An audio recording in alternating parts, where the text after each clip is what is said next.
malambing na haplos, masasayang sandali, proteksyon sa piling ng ina. Lahat ng ito ay naranasan ni Marian. Ngunit hindi niya inakala na ito ay panandalian lamang. Bumalik yung mother ko from abroad. So, syempre, parang batang natuwa, na-excite na may nanay ako, ganyan. So, it lasted for almost a month only kasi after that, umalis ulit siya. Then, dun ko na lang nalaman na ang pagkakasabi sa akin is mag-a-abroad ulit. Pero after that, sobrang wala na kaming balita about her. I don't know my biological father. Yung lola ko lang yung nag-alaga sa akin, and even my uncle. Parang siya yung lumaking tatay-tatayan ko. So, mahirap, ganyan. I'm longing for a love ng parents, pero wala. Ngunit ang kanyang lola ay walang alam sa mga nangyayari kay Marian. Kung bakit sa tuwing matutulog siya ay iba ang taong kaharap sa tuwing magigising. When I was in grade 2, I think, I experienced sexual harassment from my uncle-in-law. Yun nga, inubaran niya ako. Tapos, I don't know, natutrauma kasi ako nung time na yun. So, parang takot ako, baka malaman niya nagising ako. So, tahimik lang ako. So, yun. Pero yun nga nung narinig niya na nagising yung tita ko, hindi niya na tinuloy. Subalit hindi lamang ito isang beses nangyari, kundi 3 sa kamay pa mismo ng sariling mga pinsan. Sobra na, paano ba? Parang paulit-ulit na lang tayo sa mga gantong nangyayari sa akin. So, napagod ako na ayoko na. I feel like helpless na walang nag-stand up for me to protect me. Feeling ko, doon pa sila kumakampi sa mga taong involved. Feeling ko, may family ako na wala, parang ganon. Actually, name ko nga siya sa parents ko na yung mga thoughts na sana hindi ito nangyari kung may parents na nag-aalaga sa akin. Sana may matatakbuhan ako, sana may magtatanggol sa akin kung nandito sila. Na sana may iyakan ako, may iyakap sa akin. So yun, yung ganong feeling. Para makaiwas sa patuloy na pang-aabuso ng mga kaanak, nagdesisyon si Marian na maghanap ng sariling matitirhan. Sa kabila ng madilim na naranasan, nagpatuloy siyang mag-aral ng mabuti at magkamit ng mga karangalan. Ngunit, ang pagkalinga at pagmamahal ay patuloy pa rin niyang hinahanap-hanap. At noon nga'y natagpuan niya sa barkada, bisyo at sa mga maling relasyon. Di ako masatisfy, so I think ito yung sobrang lala. I enter again in another relationship. Pero kasi this time, I thought na yung relationship na to was perfect. Kasi nung nakalala ko yung guy, sobrang seryoso niya for me. And he even introduced me to his family. Tapos yung family niya, sobrang care sa akin. Na there are times na pinag-grocery ako. So pinag-shopping ako. Because I felt that my boyfriend at that time really loved me that much. So I'm willing to do everything to the point na I also give up my sexual purity. So that time, for me, I thought it was okay na we're indulging in immorality because we love one another. Akala ni Marian ay natagpuan na niya ang tunay na pagmamahal. Ngunit bigla siyang nagising sa katotohanan. Isang kaibigan ang nagbahagi na may Jesus palang kumakalinga sa tulad niyang iniwan ng mga magulang. Hindi man agaran ang kanyang naging desisyon, ay mas pinili niyang iwan ang kasintahan at nagpatuloy sa pagsunod sa Panginoon. God is so amazing how He really gave me a new heart. A new heart in terms of forgiving those people who caused me pain. I talk to them. I even share the gospel to them. By God's grace, unti-unti, inayos ni Lord yung relationship ko with these people who try to sexually abuse me, and even sa parents ko, sa mother ko na more than decades na hindi ka talaga siya nakikita. I think it was 2013 or magto-2014 nung nag-meet kami ang dalawa. Tapos, nung nakita niya ako yun, nag-iyakan. So, Actually, nung time na yon, na-amaze ako kay Lord how He holds my heart kasi I never said anything against her. I never even asked her bakit niya ako iniwan. I just told her na pinatawad ko na siya. Jesus is enough. We will never ever find satisfaction in any romantic relationship, not even sa material things, not even to our vices.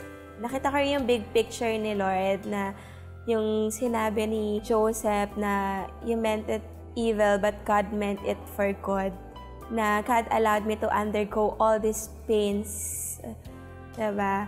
So that I'll be able to really minister to those young people na nagsasuffer din ng pain na pinagdaanan ko before.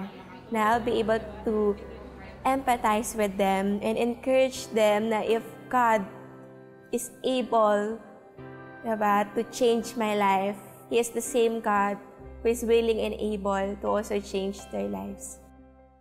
Ang dami pinagdaanan ni Marian, no, Jamie, na parang, grabe naman yun. Parang yun yung reaction ko habang pinapanood ko. Yun eh. Oo, pero alam mo, ang ganda nung sinabi niya na sa lahat ng pinagdaanan niya, God showed her that, you know what, Jesus is enough and that He can change any life. And that's true na doesn't matter kung ano yung mga nagawa mong kasalanan. It doesn't matter kung ano yung mga trahedya na pinagdaanan mo or how ashamed you are of your life. When God comes in the picture, wala siyang hindi kayang baguhin. And kumbaga hindi lang niya pagtatagpi-tagpiin yung buhay eh. Talagang i-consume niya ng light yung every corner of our being and make us new. Yes. Naalala ko tuloy, Sondra, yung sabi ng isang writer, no, sabi niya doon, there is a God-shaped hole in every man's heart that no man will ever complete, only God. Sa life ni Marian, nakita natin, habulin mo or ibigay mo man kung kanino yung love na parang feeling mo, kailangan mo. Hindi talaga nila mapupunan yun. Tama. Pero si Lord lang talaga ang makakapuno nun sa buhay natin, sa puso natin. You know, Marian's early life was marked by neglect and abuse. She sought solace in all the wrong places. Alam mo, hindi lang si Marian ang ganyan. Marami sa atin. We sometimes make choices in the pursuit of happiness, only to find ourselves na mas lalong napariwara. Pero purihin ng Diyos, Marian's story took a beautiful turn. Indeed. And in the midst of her struggles, Marian encountered a profound source of hope and love, Jesus Christ Himself.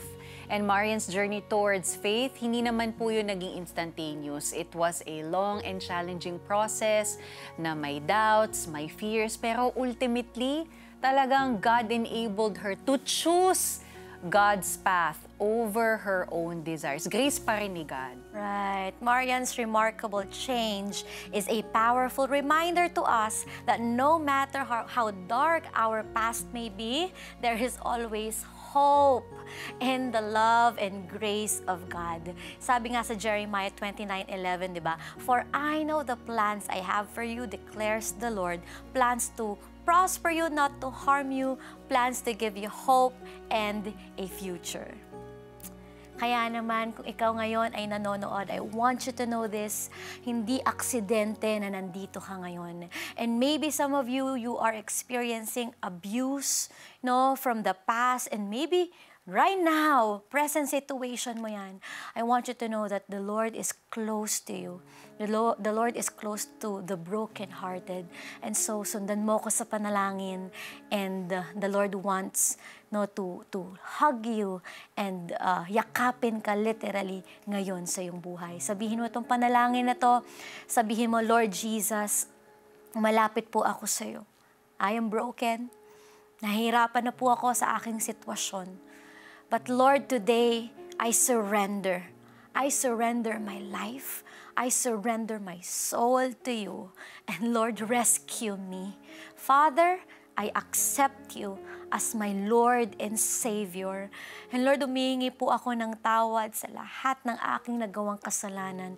At simula ngayon, Lord, I make you the Lord of my life. Ikaw na po ang magmaneho ng aking buhay sa pangalan ni Jesus. Amen and amen. Amen. And even as Jamie was praying earlier, there's this woman watching right now and you're asking, God, kaya ba talagang maghilom? Kasi yung sugat ko, nagnanana na, sobrang lalim na ng sugat. And God wants to tell you today, yes.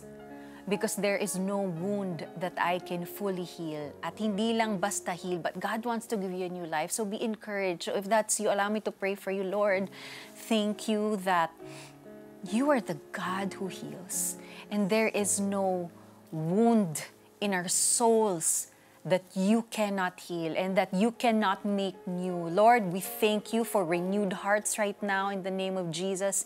Thank you for the new life that you want to give us today in the name of Jesus Christ. And Lord, we thank you that there is no darkness that God's light cannot consume. Lord, we thank you that with you, even our darkest of days, Lord, it will seem bright. Lord, we thank you, and Lord, we pray for healing right now for those who are going through depression in the name of Jesus. We thank you, Lord, that there's nothing really that you cannot heal. And Father, even for those who are physically sick right now, we thank you, God, for the healing. We declare that healing. Receive it, kapatid, in Jesus' name.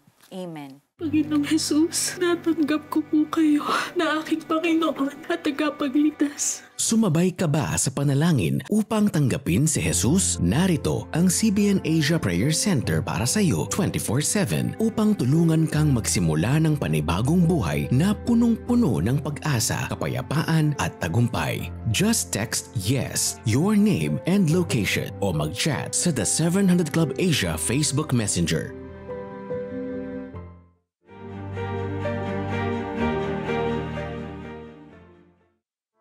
Gusto niya talaga boy, kaso lang naging girl. No time na yun kasi wala pa yatang ultrasound, so hindi nila talaga alam na girl. Lumaki si Elvie na walang masayang alaala sa piling ng ama. Dahil pulis siya, kuminsan di siya umuwi. Kung uuwi naman siya, gabi na. So wala akong masyadong memories na nakandong niya ako or nagkakwentuhan kami. Ang kanyang ina ay isang guro. Ngunit malimit din madestino sa kabundukan. Di kalaunay, huminto siya sa pagtuturo upang maasikaso silang magkakapatid. Di nagtagal ay nagbitiw na rin sa trabaho ang kanyang tatay. Ngunit kahit mas madalas na sa bahay, ay di pa rin maramdaman ni Elvie ang pagmamahal nito sa kanya. Pag pinalo niya kami, talagang hataw, ganun siya magalit. Wala siyang pakialam kung ano na yung tamaan sa'yo at kung ano man yung bagay na maitama niya sa'yo. Nagkaroon ako ng galit sa kanya. Kaya nga sabi ko sa kanya, pag ako nag-asawa, hindi ako magpapaapi sa asawa ko. Kailangan ako yung maging strong dahil parang wala akong lakas sa loob ng bahay. Nang magkaroon ng kaibigan si Elvie, nag-iba ang kanyang mundo. Nagkaroon din ako ng mga barkadang lesbian. Doon ko na papakita na gano'n akong klase ng tao. Parang, alam mo yun, freedom. So, doon nag-start na parang type ko yung babae na yun, yung gano'n. Nang magkasakit ang ama ni Elvie, ay pinilit pa rin niyang mapalapit dito. Ngunit bigo siya. Di naglaon, ay namatay din ito. Doon, lalo akong naging parang mas malaya. Kasi nung buhay siya, alam kong magagalit siya, hindi niya matatanggap yun. Kaya nung mamatay siya, doon ko na-feel na parang gusto ko na itong gawin. Nasa ganong sitwasyon si Elvie nang may magbahagi sa kanya ng salita ng Diyos. Nung time na yon, kasi sabi ko parang ayoko na talaga. Noon ko talaga napagdesisyonan na lumapit sa Lord. Na sabi ko, Lord, ayoko na nito. Kasi nag-attempt na rin ako ng suicide. Talagang parang hindi ko alam kung bakit. Feeling ko pagod na pagod ako. Parang feeling ko sobrang empty, lonely. Bagamat nahihirapan, nagtuloy-tuloy ang kanyang relasyon sa babae hanggang maramdaman niyang unti-unting inaayos ng Diyos ang kanyang buhay. Nung time na ibinigay na sa akin ng Lord yung lalaking para sa akin, doon lang ako nagkaroon ng courage. Doon ko naramdaman na sabi ko, ay, eto na Lord yung yung will mo. Hindi ko naramdaman na mahal ko siya, pero masasabi ko nakita ko na yung sarili ko na kasama ko siya. Ipinagtapat ni LV ang kanyang nakaraan at tinanggap siya nito ng walang pag-aalinlangan. Nung mamatay si tatay ko, akala ko yun yung totoong naging malaya ako. Pero nung hinayaan ko na ang Lord yung mag-work sa buhay ko, yun pala yung totoong malaya. Doon ko naranasan yung sobrang saya dahil yung word na malaya, noon ko palang na-experience. Ngayon ay isa ng may bahay at ina ng 2 anak si LV. Kasalukuyan siyang tumutulong sa kanyang asawa sa pagpapalago at pagpapalaganap ng magandang balita sa kanilang lugar. Sobra yung kabutihan ng Lord sa buhay ko. Noong time na naranasan ko yung goodness niya na yun, kahit kailan, hindi ko na naisip na bumalik doon sa madilim na buhay ko. Wala akong material na bagay na maipagmamalaki ko, pero masasabi ko na ang buhay ko kumpleto dahil sa Diyos. Amen. Ang ganda ng story ni LV, no, na talagang the Lord changes everything at the Sonj, no, na God is a father to the fatherless. Kahit nakaramdam siya ng pagkukulang sa bahay, pero si Lord talaga yung kayang magtatay sa iyo eh. At pag naramdaman mo yung pagmamahal na galing sa Panginoon, yun na yun eh, that settles it. Diba? And the Lord can change it. Ngayon, may maganda na siyang pamilya. Yeah, at saka gusto ko yung sinabi ni LV, no, na talagang nung naranasan niya yung pagmamahal ng Panginoon, yung pala yung malaya. Yes, totoong freedom. Totoong freedom. And that's what God wants for each and every one of us, to be truly free and only in Christ, diba? Alam mo, habang pinapanood ko nga yung kwento ni LV, naalala ko tong verse from 2 Corinthians 5 verse 17. Sabi na, therefore, if anyone is in Christ, the new creation has come. The old has gone and the new has come. Yung buhay ni LV ang patunay sa verse na yan, and she is a new creation in Christ. At yung journey niya, talaga namang living testimony of God's transforming love. Mismo, naway maging inspirasyon ang journey ni Elvira sa ating lahat. Sa kabila ng madilim na nakaraan, ang liwanag ng pag-ibig ng Panginoon sa atin ang siya pa ring mananaig hanggang sa tuluyan ng makonquer ng liwanag ang kadiliman. Sabi nga sa John 12:46, I have come into the world, diba, as a light so that no one who believes in me should stay in darkness. More stories of light conquering the darkness when the 700 Club Asia returns.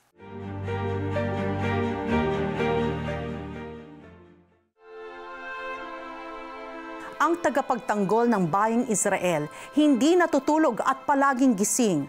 Ang Diyos na si Yahweh siyang magbabantay, laging nasa piling. O Jesus, we watch with you and pray for Israel, the Jewish people. Protektahan mo sila sa mga umaatake sa pamamagitan ng paninira at pagkalat ng kasinungalingan. At sa mga kidnapping rockets, drones at bomb attacks, bigyan mo sila ng tagumpay laban sa kabi-kabilang kaaway at terorista. Ingatan din po ninyo ang mga nadamay na sibilyang Palestino upang kayo ang maluwalhati, O Jesus, Diyos at tagapagligtas ng Israel. Amen.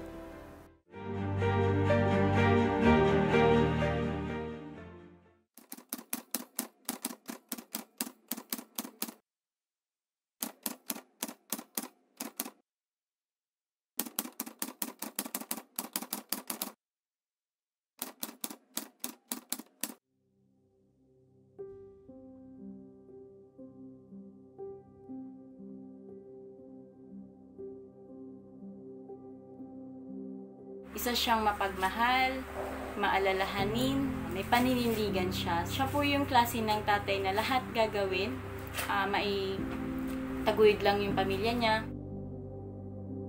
8 years po siya naging reserve army. Nakita po namin na nandun talaga yung puso niya, yung desire niya talaga na gusto niya talagang maging army and gusto niya makatulong talaga sa bayan. March 15, tinawagan po sila nung colonel nga po. Nag-duty po siya ng 24 hours sa City Hall. Bagamat labis ang pag-alala, nanatiling nakasuporta ang pamilya ni Camille sa amang si Resty. Ngunit ang kanilang itinuturing na bayani ay naging sugatan din sa digmaan kontra COVID-19. March 20, una po ang nagkaubo po siya. Sabi niya nahihirapan na daw po siyang huminga. Na-admit na po siya sa ospital. Sabi nung kinausap kami ng doktor, possible COVID daw yung tatay ko. Meron po kasi siyang sakit na diabetes at doon po nalaman po namin na meron din po siyang pneumonia. Mga ilang oras po, kinuha na siya ni Lord.